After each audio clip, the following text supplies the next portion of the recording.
again, another article targeting that phrase. And the very opening statement here is an interesting one, because Tampa, so MV Tampa, so back in 2001, there was a boat full of, they call them PIIs, potentially illegal immigrants, heading for Australian waters, got itself into trouble north of Christmas Island, and a passing merchant vessel, the MV Tampa, responded to their distress and plucked them out of the water, and Australia refused to let it dock because, well, Jakarta was, or whatever its next port along path, would have been fine. It's alleged that the people plucked out of the situation had made threats, which led to the master of the Tampa basically saying, well, okay, we'll take you to Christmas Island, and the government went, no, you're not. And so there was a standoff for a while of, as a lot of people went through a lot of arguments about what the status of these people were and what needed to be done under international obligations, international law, and everything else. Now, there are still many arguments about what should or shouldn't have been done, but that was effectively the opening salvo in the whole. I mean, sure, there'd been boat arrivals before that, but it was also the start of massive numbers starting to come in or attempt the water crossing to Australia's northern approaches. The timing for it was very interesting. Only a short period after it happened, a couple of buildings fell down in New York, and so the world's attention was turned to that. And it gave the government in Australia, I guess, a bit of flexibility, a bit of flex room, because quite obviously global attention was focused elsewhere. There was all sort of concerns about where people were coming from, what sort of threats people posed, etc. And Australia developed a policy of fundamentally turning back the boats, that sea arrivals would be processed, but you weren't going to set foot on Australian territory. There were migration exclusion zones established, all sorts of political processes that went through the courts and back and forth to try and mitigate what was going on. There were very clearly understood pathways that people were following from other regions to get onto the boats in Indonesia and then come south.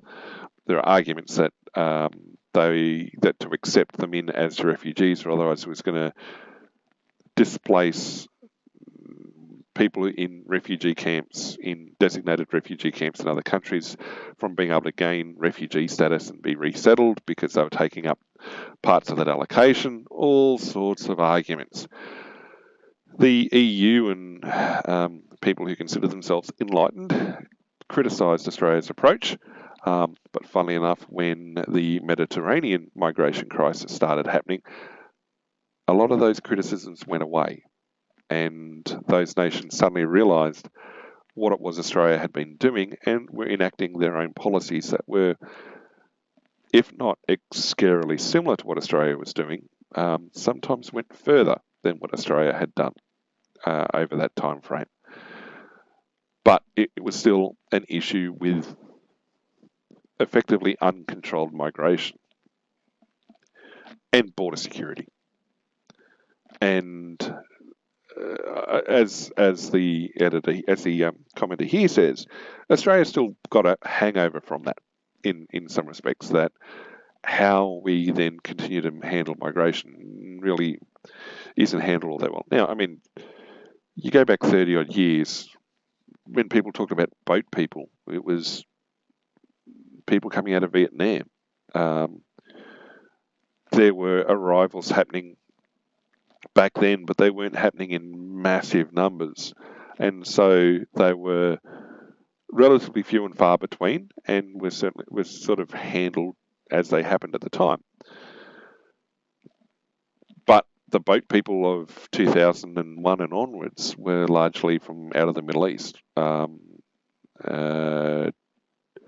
And other ethnic groups through that region into Central Asia, Southern Asia, and so they represented a different ethnic groups. Now, should there have been more responsibility for rehoming some of those people because of Australia's involvement in conflict in those regions? Quite possibly. But the argument had always been there were better pathways in getting on the boats, and the risk of coming in on the boats was that sometimes you may never be found, that there were significant risks to life doing it that can't be mitigated. A lot of chompy things live in the waters up there. So that, as it says, is continuing to influence how people look at migration in Australia going forward.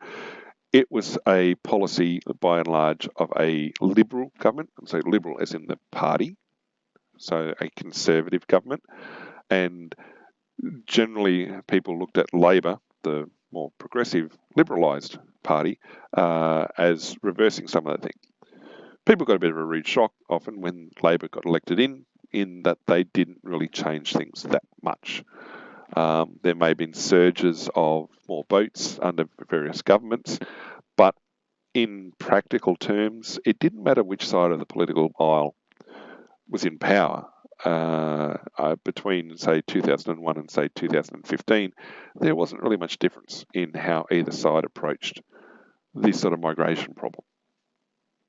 Now, though, people are looking at it more as a separation from it and expecting the governments more to push or to be more in line with their ideological stance or their ideology than anything else. But in practical terms, Australian governments have often been voted in based on their ideology, but their practical implementation of policy has always been centrist, or both sides never stray too far from what the other side was doing.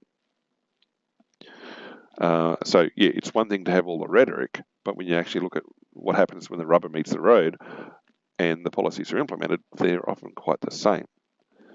And this is something that the current government's being targeted on as well, is that a lot of people are complaining that they're not doing enough. They're not being ideologically pure enough. It's a kind of a purity test from their supporters. And some people say they're going too far. Well, hey, that's standard criticism of any government.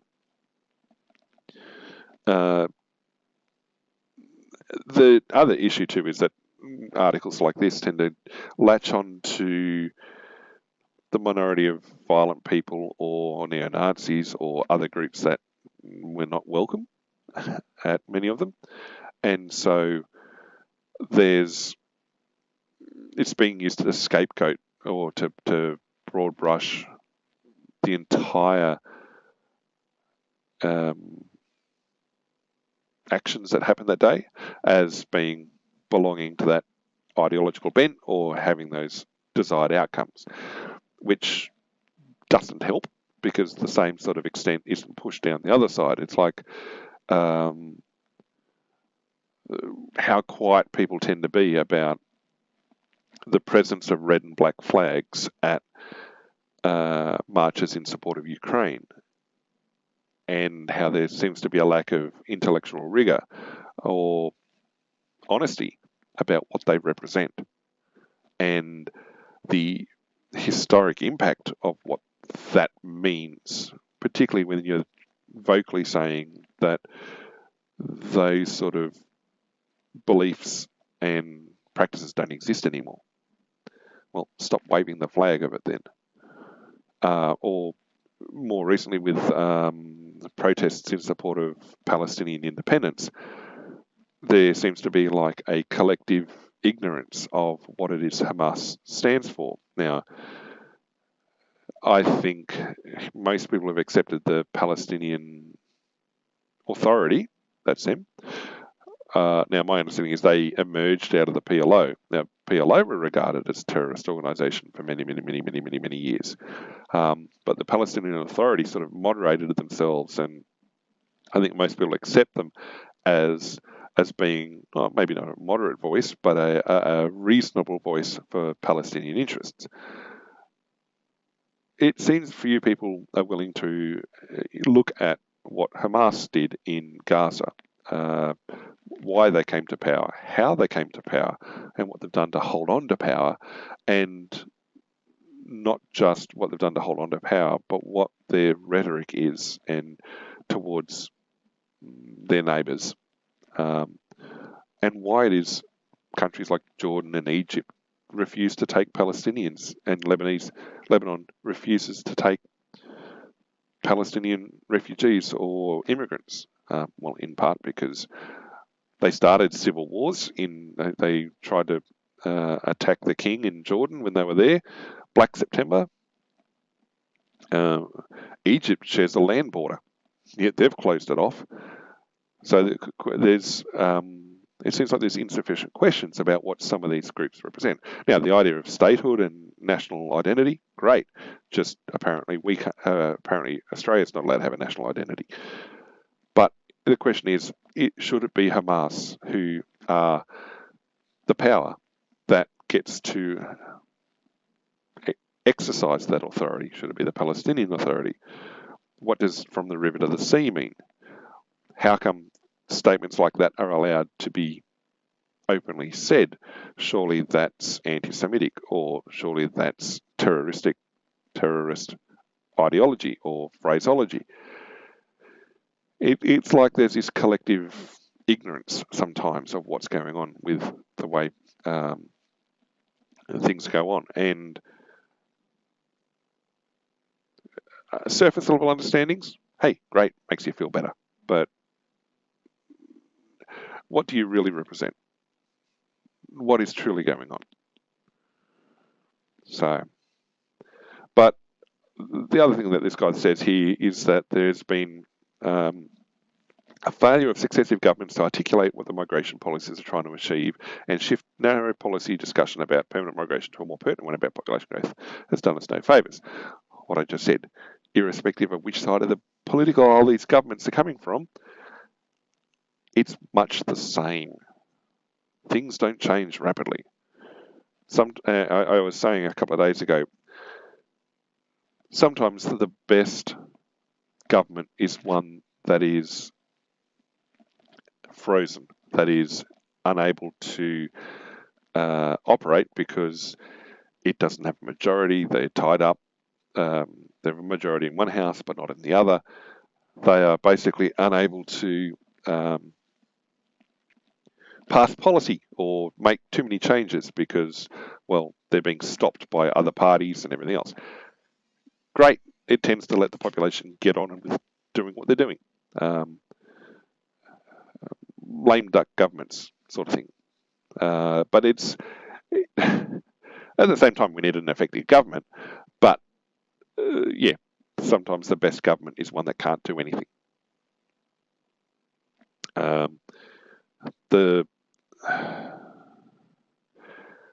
It's like, I guess, the Douglas Adams approach to governance from The Hitchhiker's Guide to the Galaxy, where anybody who is proven capable of doing the job or wanting the job should under no circumstances be given the job. Talking about Galactic President. So, turns out Galactic President is given to somebody who doesn't want the job and doesn't do anything. And so it's effective. And yeah, despite the complaints of no, it's all racist. Well, okay, yes, look, here we are. We're talking about lack of infrastructure. We're talking about growth that doesn't match. Now, this guy, the political editor, is at loggerheads with his compatriot on the other page, the economics editor, who was saying, oh, no, the cities are falling in population. Well, the political guy has just said, no, we're growing at a rate no one's planned for. Which one is it? Same paper, same day. I think they're going to go and have a coffee with each other and sort out their talking points. yeah, the growth rate exceeded what people were expecting. There's all sorts of issues when you plan a long-term plan to reach a figure well in advance, and yeah. Um, Again, this figure here contradicts what our economist friend said in his article about having lost population. It's gained population. So we'll see. It's interesting. There's a lot of discussion